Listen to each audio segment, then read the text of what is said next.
د ایران تلویزیون خواږو او معززو لیدونکو سلام او مینه مو منئ په دې هیله چې ټول به ښه وئ جوړ وئ. ملګرو راځو نن په دې ویډیو کې د اصغر افغان هغه کارکردګي هغه پټ رازونه هغه خبرې تاسو ته په دغه ویډیو کې درښیو. تر اوسه پورې به تاسو ورڅخه خبر شوي نه یاست. نو ملګرو تر پایه دغه ویډیو وګورئ، له ډیرو خبرو به خبر شئ. اصغر افغان چې د افغانستان کرکټ لوبډلې د منځني قطار یا میډل آرډر توپوهونکی دی، په 1980 د 12مې میاشتې په 22 میلادي نیټه زیږېدلی دی.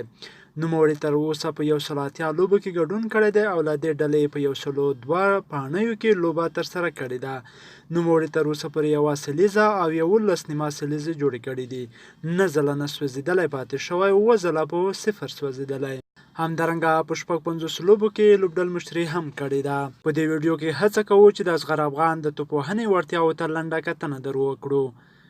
د اصغر افغان د توپوهنې اوسط 40 دی، یعنې په منځنۍ ډول په هره لوبه کې 40 منډې ترسره کړې دي. تاسو ټول په دې پوهیږئ چې د منځني قطار د لوبغاړي لپاره د توپوهنې دا ډول اوسط د کرکټ له اوسني معیار ډېر ټیټ دی.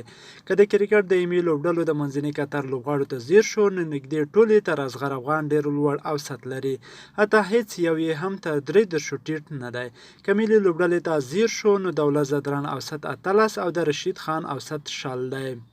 د اصغر افغان سټرایک ریټ 63 دی. معمولا په نړۍ کې د هغو لوبغاړو سټرایک ریټ ډیر ټیټ وي چې اوسط یې ډیر لوړ وي، خو دلته د اصغر په حق کې دا خبره هم سرچپه ده، ځکه چې د اصغر افغان سټرایک ریټ هم ډیر ټیټ دی. هغه په هرو 100 توپونو یوازې 63 منډې جوړې کړې دي.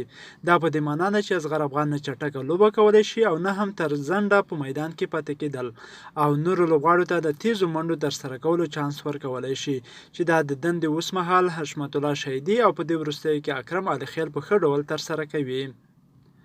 اصغر افغان په 132 پاڼیو کې 15 ځله تر 25 په کمو منډو سوځېدلی دی. دا هغه څه دی چې نه یوازې اصغر افغان تر سختو پوښتنو لاندې راولي، بلکې روزونکي ډلګۍ ته هم سختې پوښتنې راجع کوي. 15 ځله یې تر 25 پورې منډې کړې دي او 11 ځله یې له 500 پورته منډې کړې دي. د منځني قطار د لوبغاړو دنده دا وي چې د منډو لړۍ د 1-2 منډو په ذریعه خوځنده وساتي او د ویکټو د لوېدو یا د لوبغاړو له سوځېدو مخه ونیسي، ترڅو وروستي لوبغاړي په خلاص مړ د مخالف توپ اچوونکو په وړاندې بریدګره لوبه ترسره کړي. د منځني قطار د لوبغاړو ژر سوځېدل وروستی لوبغاړي تر فشار لاندې راولي او نږدې د لوبې ټول پلان ګډوډوي. له بلې خوا اصغر افغان په خپلو 2232 منډو څخه 946 منډې د شپږیزو او څلوریزو په مټ ترسره کړي دي، چې دلته د سړي په ذهن کې لاندې سوالونه پیدا کیږي. الف دا چې نوموړي خپلې 42.4 سلنه منډې په څلوریزو او شپږیزو ترسره کړي دي، نو سټرایک ریټ یې ولې دومره ټیټ 63 دی؟ ب له ټیټ سټرایک ریټ سره د نوموړي اوسط ولې پورته نه شو؟